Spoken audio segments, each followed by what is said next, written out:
Really perfect here. Really talking about CPAP. But really, this is a video about how it's done. Oh, that's much better. Great Lakes Prepping here. Today, we're talking about CPAP machines. But really, this is a video about backup power sources. For CPAP users like me, having a means to power my machine when I don't have access to my regular supply of electricity is pretty important. So I'm going to show you the pretty simple way that I run my machine in such situations. A couple things to mention first. One, this is how I've been running my CPAP machine when I go camping in the woods the last couple years. That actually came first before I even thought to do the same thing at home during a power outage. And two, I do have this whole house rigged up to work with a portable generator. So if the power goes out, I can fire that whole system up and it'll run everything, including the CPAP machine. But the thing is, I don't really like to run the generator when I'm sleeping. I want to be able to monitor it and make sure it's working properly and safely. I just don't love the idea of a gasoline generator chugging along all night on my back patio while I'm asleep. Not to mention if it's storming and pouring rain, much like it tends to do when the power goes out. I don't really want the generator sitting out in that. And while I'm asleep, I don't really need that much as far as electricity anyway, so I use the same setup that I'm about to show you to run my CPAP and also a fan and a cell phone charger on the occasion that I lose power at nighttime. So let's get into it.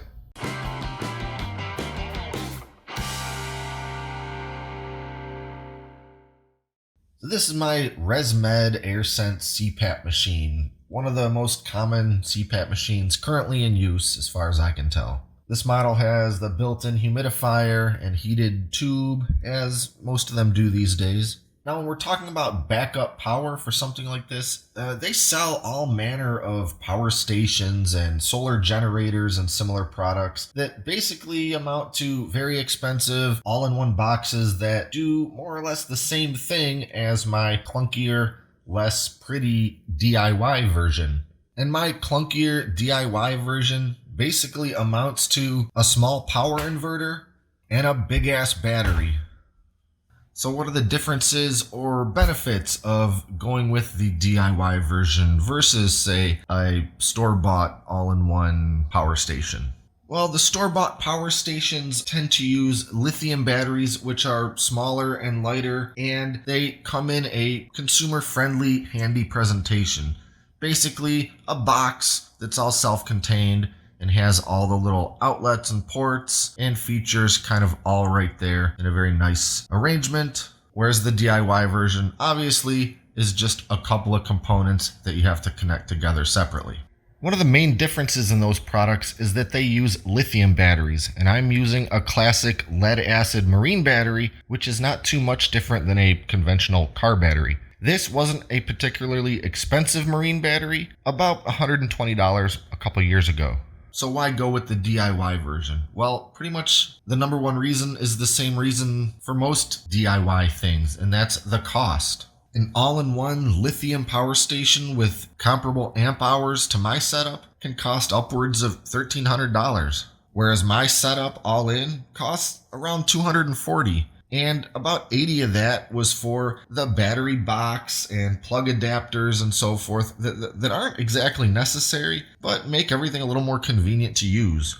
So let's talk a little bit about the individual components of my backup power setup here. First, the inverter, an absolutely necessary component. This is a 300 watt pure sine wave power inverter by a company called Accurate Tools. Basically, the inverter takes 12 volts DC and turns it into 120 volts AC. Now, this is just a little guy. They make much bigger inverters, but this one is plenty sufficient for this purpose. Right now, this inverter costs about $46, and they do make cheaper ones that aren't pure sine wave, but for this application, I really recommend it. And without getting way into the technical details of what pure sine wave means, a pure sine wave inverter is going to provide more stable and consistent power, which is important for sensitive electronics like a CPAP machine. If you only needed to power a light bulb or a table fan, go for cheap. But a modern CPAP machine, it's an expensive piece of medical equipment that has a computer inside it. So shell out the $46 and get the right thing. Now, I've had this inverter for about 9 years, It's been all over the place and I've used it for a million different things, and it's definitely looking a bit beat up, but it's still working fine and I highly recommend it. And I'll put a link in the video description in case you want to take a look at this exact power inverter. Now let's talk about this battery and the battery box that I've sort of made and modified to go with this whole thing. Now I originally put this thing together to power a trolling motor for a boat. Basically, it's kind of an ordinary lead acid marine battery that I put in a battery box, and I added a little voltage meter and battery capacity meter to it. And I also put in a 12-volt circuit breaker, which is more useful for the original trolling motor purposes and isn't really quite so necessary for the power inverter CPAP application, because the inverter itself has a fuse in it. But the circuit breaker isn't hurting anything. And by the way, if you want to end up making something like this, you just have to make sure to get a battery box that is the right size for whatever battery you end up buying. There's a bunch of sort of standard common sizes for marine and car batteries, and many, if not most of them, are going to work to power a CPAP machine. But if you want to get a battery box, you got to make sure it is the right size. Now, another modification that I made on my battery box was that I installed this plug outlet on the side of it right here. That's because, like I said, I made this for a trolling motor, and when I'm out on the water, I wanted to keep this box closed. So I've got this water resistant outlet on the side here, and the trolling motor would just plug into it like so, and you're good to go. Well, in the time since I put this together for the trolling motor, I found myself using it for all sorts of things. And it's super convenient to just make up a new plug end for whatever thing I want to plug into this. For example, I got one of those big electric clay pigeon launchers for shotgun shooting. I could buy a smaller battery for that thing, but I already have this battery, so why not? So I made a plug end for that thing, and I can just bring the battery box, plug it in, and I'm ready to go. Now, the power inverter came with a couple of plug ends or adapters already. You got the vehicle lighter outlet plug, which is probably a pretty common use for an inverter. Plug this thing into your car and power stuff off of it like so. A lot of cars these days have inverters built in, and if you've got a regular sort of 120 plug outlet looking thing somewhere in your vehicle, that means there's an inverter in it somewhere. And it also comes with your basic sort of alligator style clips that you can just clamp onto the terminals of the battery, which work just fine. So you could go much cheaper than the way I went if you're only ever going to use this for your CPAP machine, and forego the whole battery box and the outlets and the meters and things, and just attach your inverter directly to the terminals of your battery, and you'll be good to go just the same. But for me, I like the convenience of having this purpose-built plug end, so I whipped up a new cord just for this, and it works great. I could have made the cord a bit shorter than this, but for where I have this all set up in my bedroom, I've got a certain little nightstand table where the inverter sits on one of the shelves, the battery sits under it, the CPAP machine sits on top of all of it on a different shelf, and this all just worked perfectly for me. So when I want to hook this whole thing up and use it, I just need to plug the inverter cord into the battery box, plug the CPAP machine into the inverter, make sure the switch on the inverter is turned on, and I'm ready to use the CPAP machine.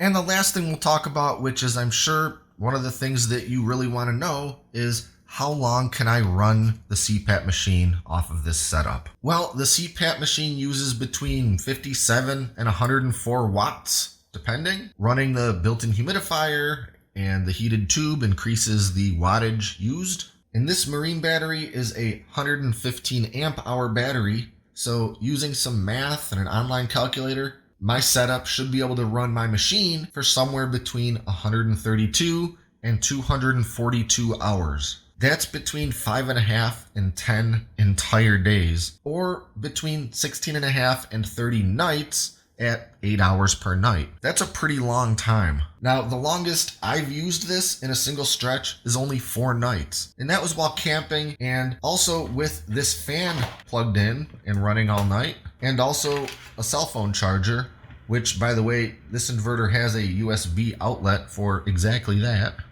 Now, even though the math says I ought to be able to run the machine for at least 16 nights, I'm kind of skeptical of that because the battery capacity meter says that I was at about 70% capacity after 4 nights. And that suggests to me that I could expect more like 13 nights before the battery was pretty dead. Although, to be fair to the math, I did also have the fan running all night long and the phone charger, which I'm sure was pretty negligible. But either way, I still think it's pretty awesome that I can run my CPAP, a fan, and a phone charger for well over an entire week's worth of nights on a single battery charge. Probably more like 13 to 16 days, but definitely at least a week. So yeah, kind of a straightforward video. And if you've used a power inverter before, then none of this is new to you. My dad was an electrician and had various power inverters for various purposes, pretty much as long as I can remember, my whole life, I guess. But it's entirely probable that plenty of people are not familiar with them, or some of the options available to power something like a CPAP machine that doesn't require spending $1,000 or $1,300 on a store-bought solution. And a lot more people, year after year in these modern times, are being diagnosed with sleep apnea and are getting CPAP machines. And power outages or camping or anything else can really affect anybody. And I know that this is something that a lot of people are wondering about because it's a pretty heavily searched thing on Google and YouTube. How do I power a CPAP machine while camping? How to run CPAP machine during power outage? There's a ton of different solutions and options and ideas from all sorts of different people who've encountered the same question and problem. But I figured I'd share kind of my take on it and the way that I go about powering my CPAP machine when I don't have regular house electricity. So that's about it for now. Be sure to like and subscribe and stay up to date with all our latest stuff, including future DIY and backup power videos. Thanks for watching, and until next time, this is Great Lakes Prepping.